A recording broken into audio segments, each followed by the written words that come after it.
Nerdy news के एक और धमाकेदार एपिसोड में आप सबका स्वागत है। सबसे पहले बात कर लेते हैं डेयरडेविल बॉर्न अगेन की, क्योंकि यार कुछ दिन में ही इसका शो रिलीज होने वाला है। तो इसका प्रमोशन जो है वो अभी जोरों शोरों से चल रहा है। इसके ये कुछ नए ऑफिशियल पोस्टर्स रिलीज किए गए हैं, कई सारे क्लिप्स को भी रिलीज किया जा रहा है, जो कि ऑब्वियसली मैं यहाँ नहीं दिखाऊंगा, उसमें स्पॉयलर्स हो सकते हैं। पर हाँ, प्रमोशन जोरों शोरों से चल रहा है। इवन इसकी स्क्रीनिंग भी ऑलरेडी हो चुकी है यूएसए में, इवन इंडिया में भी इसकी स्क्रीनिंग ऑलरेडी हो चुकी है। एंड अर्ली जो रिव्यूज हैं 2 एपिसोड्स के, वो काफी तगड़े आ रहे हैं। अभी के लिए सीजन 1 में इसके 9 एपिसोड्स होने वाले हैं। 9 के 9 एपिसोड्स का रन टाइम ये रिवील कर दिया गया है। और यही नहीं, सीजन 2 को भी लेकर कई डिटेल्स रिवील किए गए हैं, जहां सबसे पहले तो ये बोला गया कि जहां सीजन 1 में 9 एपिसोड्स होने वाले हैं, वही सीजन 2 में इसके सिर्फ 8 एपिसोड्स होंगे, जो कि सही है और कितना ही चाहिए। वैसे सीजन 2 की जो फिल्मिंग है वो ऑलरेडी 2-3 दिन पहले न्यूयॉर्क में स्टार्ट हो चुकी है। लेकिन इंटरेस्टिंग ये नहीं है कि शूटिंग स्टार्ट हो चुकी है, इंटरेस्टिंग ये है कि क्रिस्टन रिटर भी अभी न्यूयॉर्क में ही है। उन्होंने खुद इंस्टाग्राम पे ये फोटो शेयर करते हुए कंफर्म किया कि वो न्यूयॉर्क सिटी में है, जिससे लोग ये अज्यूम कर रहे हैं कि हो सकता है कि जेसिका जोन्स की जो कैरेक्टर है वो डेयरडेविल की सीजन 2 में दिखे। अब देखो क्या होगा, ये तो टाइम ही बताएगा। कौन नहीं चाहता कि डिफेंडर्स की पूरी टीम डेयरडेविल में धीरे धीरे करके वापस आ जाए, एक तरह से उनका भी रिबूट हो जाए। रही बात की सीजन 2 रिलीज कब होगा, तो इसके लिए भी खुशखबरी है, क्योंकि हमें ज्यादा वेट नहीं करना पड़ेगा। जहां इस साल सीजन 1 को रिलीज किया जा रहा है एंड बिना वेट के नेक्स्ट ईयर ही सीजन 2 को भी रिलीज कर दिया जाएगा। फिर डेयरडेविल के शो को लेकर जब से एमसीयू में इसकी एंट्री हुई है, एक बिग क्वेश्चन पूछा जा रहा है कि क्या इस कैरेक्टर के साथ हमें स्पाइडरमैन का कोलैब देखने को मिलेगा।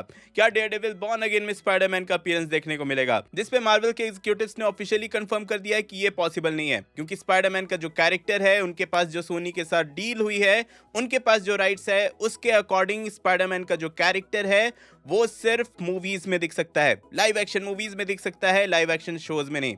तो हाँ, ये कोलैब होगा भी तो मूवीज में होगा, सीरीज के लिए नहीं हो सकता है। तो हाँ, डेयरडेविल बॉर्न अगेन में जो लोग एक्सपेक्ट कर रहे थे कि स्पाइडरमैन देखने को मिलेगा, तो यार वैसा नहीं होने वाला है। लेकिन हाँ, इस शो में हमें पनिशर जरूर देखने को मिलेगा। और इस कैरेक्टर से रिलेटेड एक बहुत ही अच्छी न्यूज आई है कि मार्वल वाले डेयरडेविल के जैसे ही पनिशर का भी एक डेडिकेटेड शो बनाने वाले हैं। ये बात ऑफिशियली कंफर्म कर दी गई है। तो हाँ, अब कुछ दिन बचे हैं, उसके बाद आप डेयरडेविल का शो एंजॉय कर पाओगे। अगर आपने नेटफ्लिक्स का शो नहीं देखा है, तो यार मैंने इसकी पूरी स्टोरी एक्सप्लेन करते हुए एक डेडिकेटेड वीडियो बनाई है, आप मेरे चैनल पे चेकआउट कर सकते हो। इसके बाद आ जाते हैं हम सबके फेवरेट सेक्शन, कुछ छोटे मगर मेजर अपडेट्स पे, जहां सबसे पहले ही कह सकते हो कि एक सैड न्यूज भी है, एक गुड न्यूज भी है। मैं बात कर रहा हूं मून नाइट की। तो मून नाइट के कैरेक्टर पे बात करते हुए मार्वल के एक एग्जीक्यूटिव ने ये कंफर्म कर दिया कि मून नाइट की सीजन 2 को कैंसिल कर दिया गया है। अब आई नो आप लोग इससे शॉक में चले गए होंगे, क्योंकि भाई इसमें गुड न्यूज क्या है, ये तो सिर्फ सैड न्यूज हुई।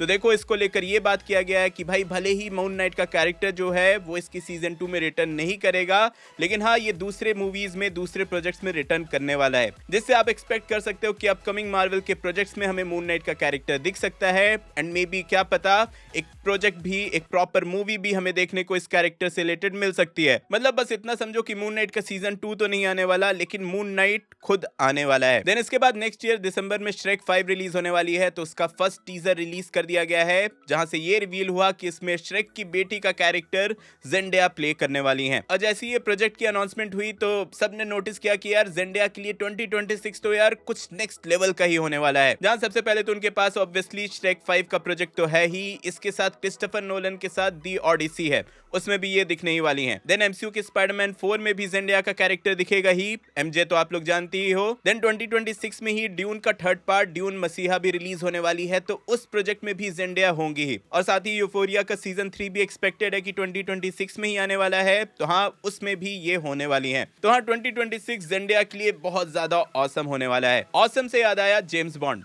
अब जेम्स बॉन्ड की नई मूवी आने वाली है, उसकी कास्टिंग से रिलेटेड आए दिन रूमर्स आते रहते हैं, लेकिन मैं वहां उसकी बात नहीं कर रहा, मैं बात कर रहा हूं इससे भी एक ऑसम न्यूज की, जहां ये खबर निकल कर आई है कि टेनेट के बाद क्रिस्टोफर नोलन ने इंटरेस्ट दिखाया था जेम्स बॉन्ड की मूवी को डायरेक्ट करने के लिए, बट अनफॉर्चुनेटली स्टूडियो रेडी नहीं हुई। स्टूडियो का कहना था कि फाइनल जो कट होगा मूवी का, उसमें क्रिस्टोफर नोलन का कोई इनपुट नहीं रह सकता, जिससे क्रिस्टोफर नोलन ने ऑब्वियसली मना कर दिया, बोला कि भाई फाइनल कट होगा तो मेरा ही कट होगा, वरना नहीं होगा। और उन्होंने जेम्स बॉन्ड को टाटा बाय बाय कर दिया। जस्ट इमेजिन कि अगर क्रिस्टोफर नोलन जेम्स बॉन्ड की मूवी डायरेक्ट करते तो कैसा होता। तो हाँ, जेम्स बॉन्ड उन्होंने छोड़ दिया, जिसके बाद उन्होंने ओपेनहाइमर को डायरेक्ट किया था। देन इसके बाद हैरी पॉटर की जो सीरीज आ रही है, बहुत दिन से इससे रिलेटेड कोई न्यूज नहीं आया था, पर हाँ एक इंपॉर्टेंट कास्टिंग न्यूज अब निकल कर आया है। एक्टर जॉन लिथगो, जिन्हें आपने रिसेंटली कॉन्क्लेव मूवी में देखा होगा, वो यहाँ एल्बस डम्बलडोर का कैरेक्टर प्ले करने वाले हैं। उन्होंने बोला कि भाई एज के हिसाब से इस कैरेक्टर के लिए वो परफेक्ट है, क्योंकि जब तक इसकी फिल्मिंग कंप्लीट होगी वो ऑलरेडी 87 के हो चुके होंगे। इवन उन्होंने यहाँ पे ये भी कंफर्म कर दिया कि 87 की एज में जब वो पैकअप करेंगे तो मोस्टली ये उनका लास्ट प्रोजेक्ट होगा,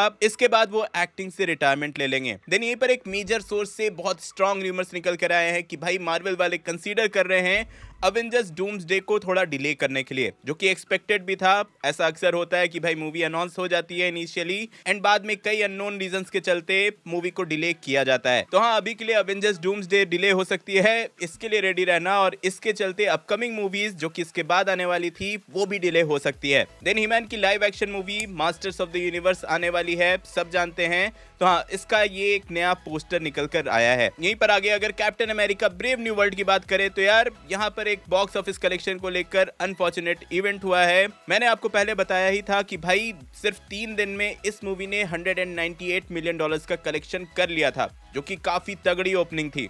लेकिन उसके नेक्स्ट 2 वीक में ये मूवी उससे ज्यादा कुछ कर नहीं पाई है। अभी जब मैं ये वीडियो बना रहा हूं तो इस मूवी ने सिर्फ $300 मिलियन का टोटल कलेक्शन किया है, जो कि इसके ओपनिंग कलेक्शन से 70% का ड्रॉप है। और ऐसा लग रहा है कि भाई अब ये मूवी हिट तो नहीं हो पाएगी, हाँ फ्लॉप भी नहीं रहेगी, बस ब्रेक इवन तक कर सकती है। देन जेम्स कैमरॉन की मूवी अवतार फायर एंड ऐश का भी बहुत लोग वेट कर रहे हैं। तो इस पे बात करते हुए जेम्स कैमरॉन ने खुद कुछ स्टेटमेंट्स दिए हैं। उन्होंने बोला कि ये मूवी ऑलरेडी उनके लिए रेडी हो चुकी है, मतलब बहुत सारा काम बचा हुआ है लेकिन कुछ पार्ट्स अभी रेडी हो चुके हैं, और गिने चुने कुछ लोगों को ये मूवी उन्होंने दिखाई है, जिसके बाद उन्हें बहुत ही अच्छा रिस्पॉन्स मिला है। देखने वालों के अकॉर्डिंग ये मूवी तीनों पार्ट में सबसे बेटर है, हार्ट रेंचिंग है एंड बहुत ही ज्यादा इमोशनल है। इसी पे बात करते हुए मीडिया से किसी बंदे ने पूछ लिया कि कहीं इस मूवी में एआई का यूज तो नहीं हुआ है, जिसपे हंसते हुए जेम्स कैमरॉन ने बोला कि 2009 में जब इस मूवी की फर्स्ट पार्ट आई थी तब एआई एग्जिस्ट भी नहीं करती थी, और इस मूवी के लिए वो एक डिस्क्लेमर लगा के रखेंगे मूवी के स्टार्टिंग में कि no generative AI is used. तो हाँ, लेट्स सी फिल्म मेकर्स का और एआई का ये लड़ाई कब तक चलता है, क्योंकि क्रिएटिव फील्ड में एआई अब बहुत ज्यादा यूज होने लगा है। देन यहीं पर मैडम वेब से रिलेटेड एक बहुत ही इंटरेस्टिंग अपडेट आई है। आपको पता ही होगा कि जैसे इंडिया में वर्स्ट मूवी के लिए एक गोल्डन किला अवार्ड दिया जाता है, हाँ अगर नहीं पता था तो मैंने बता दिया, वैसे ही अमेरिका में एक राजी अवार्ड होता है जो कि वर्स्ट मूवीज को मिलता है। तो हाँ, उसी अवार्ड शो में मैडम वेब को वर्स्ट पिक्चर का अवार्ड दिया गया, साथ ही वर्स्ट स्क्रीन प्ले का अवार्ड दिया गया, और देखो सिर्फ इतना ही नहीं, डकोटा जॉनसन को वर्स्ट एक्ट्रेस का भी अवार्ड दिया गया है। मतलब हाँ, हर तरफ से इस मूवी को धोया गया है। तो हाँ, ये थे छोटे मगर मेजर अपडेट्स। अब आगे आ जाते हैं एमसीयू के कुछ फ्यूचर प्रोजेक्ट्स पे, जहां सबसे पहले तो यार एक्समैन 97 जो एनिमेटेड प्रोजेक्ट आई थी, और साथ ही योर फ्रेंडली नेबरहुड स्पाइडरमैन जो प्रोजेक्ट आई थी, इन दोनों ही एनिमेटेड प्रोजेक्ट के सीजन 2 को रिन्यू कर दिया गया है, और ये दोनों ही प्रोजेक्ट्स 2026 में रिलीज होंगे। देन वंडर मैन की डिज्नी प्लस सीरीज आने वाली है, सब जानते हैं। तो इसको लेकर ये अपडेट निकल कर आई है कि इसमें टोटल 8 एपिसोड्स होने वाले हैं, and each episode 20 to 40 minutes के बीच के होंगे। देन बहुत पहले अनाउंसमेंट की गई थी कि ओकोई की एक डेडिकेटेड सीरीज आएगी डिज्नी प्लस के लिए, तो इस सीरीज को ऑफिशियली अब कैंसिल कर दिया गया है। मार्वल के एग्जीक्यूटिव ने बोला कि भाई ओकोई की सीरीज उतनी वाइडर ऑडियंस को अपील नहीं करती, इसलिए इसको कैंसिल किया गया है। लेकिन ओकोई के जो फैंस है वो डिसअपॉइंट नहीं होंगे, क्योंकि इस कैरेक्टर को एमसीयू के फ्यूचर में बहुत ही अच्छे से दूसरे प्रोजेक्ट्स में यूज किया जाएगा। और इसी के बाद मार्वल एग्जीक्यूटिव ने एक बड़ी अपडेट दे दी कि इन छोटे मोटे प्रोजेक्ट्स को साइड करते हुए मार्वल अभी एक्टिवली प्रोड्यूस कर रहे हैं, एक्टिवली डेवलप कर रहे हैं और एक्टिवली काम कर रहे हैं एक्समैन की फर्स्ट मूवी पे। मतलब म्यूटेंट सागा की शुरुआत हो चुकी है मार्वल स्टूडियोज के अंडर। ऑब्वियसली ये जो प्रोजेक्ट है वो सीक्रेट वॉर्स के बाद ही आएगा। चलो अब नेक्स्ट आ जाते हैं डीसी के अपडेट्स पे, क्योंकि भाई डीसी के इस वीक बहुत सारे अपडेट्स आए थे, तो मैंने सोचा कि इसको एक अलग ही सेक्शन में बता देता हूँ। जहाँ सबसे पहले तो पेंगुइन के कैरेक्टर को प्ले करने के लिए कॉलिन फैरेल को एक और अवार्ड मिल चुका है। बेसिकली इस कैरेक्टर को प्ले करने के लिए कॉलिन फैरेल को बहुत सारे अवार्ड्स मिल चुके हैं, जिसमें क्रिटिक्स चॉइस है, सैग अवार्ड है, सैटर्न अवार्ड है, गोल्डन ग्लोब अवार्ड्स है, जिससे कि ऐसा लग रहा है कि जल्द ही किसी भी कॉमिक बुक कैरेक्टर को प्ले करने के लिए सबसे ज्यादा अवार्ड जीतने वाले एक्टर कॉलिन फैरेल बन जाएंगे। भाई मैं अभी भी बोल रहा हूँ, जिन्होंने ये सीरीज नहीं देखी है अब देख लो, आपको कोई आइडिया नहीं है कि यार किस नेक्स्ट लेवल की परफॉर्मेंस कॉलिन फैरेल ने दी है। भाई आप उनको पहचान भी नहीं पाओगे। इसके बाद सुपरमैन की अपकमिंग मूवी पे बढ़े तो जेम्स गन ने सेट से कुछ फोटोज रिवील किए हैं जो कि उन्होंने 1 साल पहले लिए थे। सबसे पहले में आप सुपरमैन को देख सकते हो, देन यहाँ पर आप लेक्स लूथर के कैरेक्टर को देख सकते हो। साथ ही इसके प्रमोशन से रिलेटेड एक मेजर अपडेट दिया गया कि क्रिप्टो के कैरेक्टर पे कुछ शॉर्ट फिल्म्स बनने वाले हैं। इन टोटल इस कैरेक्टर पे 4 शॉर्ट फिल्म्स बनेंगे जिसमें क्रिप्टो की कुछ शॉर्ट स्टोरीज दिखाई जाएंगी एंड इसको एज प्रमोशनल मटेरियल यूज किया जाएगा अपकमिंग सुपरमैन मूवी के लिए। देन लैंटर्न्स की जो सीरीज आ रही है उसकी अभी फिल्मिंग चल रही है, तो हाँ उसके सेट से ये फर्स्ट लुक रिवील किया गया हैल जॉर्डन और जॉन स्टीवर्ट का। साथ ही जैसे माई एडवेंचर्स विद सुपरमैन एक एनिमेटेड सीरीज थी, तो उसी पे एक parallelly my adventures with green lantern करके एनिमेटेड प्रोजेक्ट आने वाला है, उसका ये एक लोगो रिवील किया गया। देन स्टार फायर करके एक एनिमेटेड प्रोजेक्ट आने वाली है, उसका भी ये लोगो रिवील किया गया जो कि इस कैरेक्टर की ओरिजिन स्टोरी होगी। देन कुछ प्रोजेक्ट्स को इनिशियली अनाउंस किया गया था डीसी की तरफ से, पर अभी के लिए इस पे उतना प्रोग्रेस नहीं हुआ है। जैसे कि दी वॉलर का शो आने वाला था, इसमें स्क्रिप्टिंग की इशू चल रही है, तब इसको होल्ड पर ही है ऐसा समझ लो। सिमिलरली द अथॉरिटी की जो टीम है उस पे एक प्रोजेक्ट आने वाला था, तो इस पे भी अभी स्क्रिप्टिंग का इशू चल रहा है, समझ नहीं आ रहा है कि किस डायरेक्शन में ले जाएं। देन बूस्टर गोल्ड करके एक प्रोजेक्ट आने वाला था, इसका भी इनिशियली अनाउंसमेंट किया गया था, तो इससे ये अपडेट है कि इसके शो रनर इनिशियली इस प्रोजेक्ट से ज्वाइन तो किए पर अभी के लिए इतने इंटरेस्टेड नहीं दिख रहे हैं। तो हाँ, इन 3 प्रोजेक्ट्स की प्रोग्रेस अभी के लिए स्लो है, लेकिन फ्यूचर से सिर्फ इतना ही नहीं, जेम्स गन ने ये भी कंफर्म कर दिया है कि टीन टाइटंस की भी एक मूवी आने वाली है। उन्होंने खुद ऑफिशियली ये बात कंफर्म की, जिसके लिए फैंस बहुत ज्यादा एक्साइटेड हैं। जो writer super girl women of tomorrow की स्क्रिप्ट लिखेंगी, वही टीन टाइटंस की मूवी के लिए भी स्क्रिप्ट लिखने वाली हैं। और सुपर गर्ल की बात आई है तो यार लोबो की भी बात आएगी ही, जिसपे जेम्स गन से जब पूछा गया कि यार लोबो का कोई लुक रिवील होगा या नहीं, क्योंकि इतना टाइम हो गया जेसन मोमोआ को एज लोबो अनाउंस किए हुए, जिसपे जेम्स गन ने कंफर्म कर दिया है कि अभी के लिए वो लोग कुछ भी नहीं रिलीज करने वाले। जेम्स गन ने क्लियरली बोला कि इसकी फिल्मिंग जो है वो सेट पर हो रही है, जिसके चलते इन्हें फोटो पहले रिलीज करने की कोई जरूरत ही नहीं है, क्योंकि लीक्स का कोई टेंशन नहीं है। तो हाँ, जो भी फैंस जेसन मोमोआ का लोबो वाला लुक देखना चाहते हो उनको थोड़ा वेट करना पड़ेगा। इसी के साथ जेम्स गन ने डीसी यूनिवर्स में Batman the brave and the bold जो आने वाली मूवी है उसको लेकर ये डिटेल शेयर किया कि इसकी राइटिंग प्रोग्रेस में वो भी इन्वॉल्व हैं, वो क्लोजली राइटर्स के साथ काम कर रहे हैं। लेकिन जब मीडिया वालों ने उनसे पूछा कि इसमें बैटमैन कौन होगा, तो उन्होंने ये कंफर्म कर दिया कि श्योरली रॉबर्ट पैटिंसन का बैटमैन नहीं होने वाला है।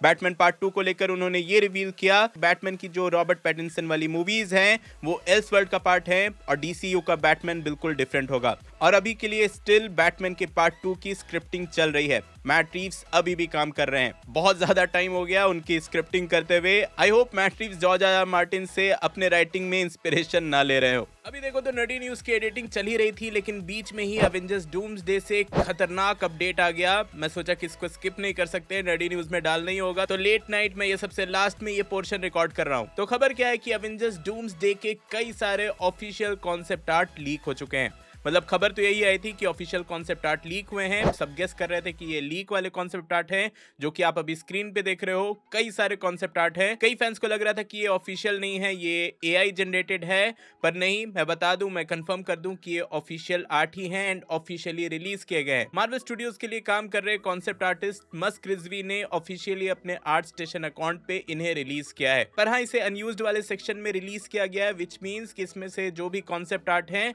उनमें से मोस्टली कोई भी रियल मूवी में जो मूवी आएगी उसमें यूज नहीं किया जाएगा। पर फिर भी एक तरह से हमें फर्स्ट ऑफिशियल लुक अब मिल चुका है अवेंजर्स डूम्सडे का। तो हाँ यार, ये थे इस वीक के अपडेट्स। आई होप आप पूरी तरह से अपडेटेड हो गए होगे। बहुत लंबी वीडियो होगी आई गेस, फिर भी वीडियो अच्छी लगी तो लाइक एंड शेयर जरूर कर लेना। इस वीक अपडेट्स भर के आए थे। डेयरडेविल बॉर्न अगेन से पहले इस कैरेक्टर की पूरी स्टोरी जानने के लिए ऊपर वाली वीडियो देखें एंड कुछ रैंडम देखने के लिए नीचे वाली। मैं जल्दी और नई वीडियो लेकर आऊंगा। टिल देन बी देसी, बी नर्ड।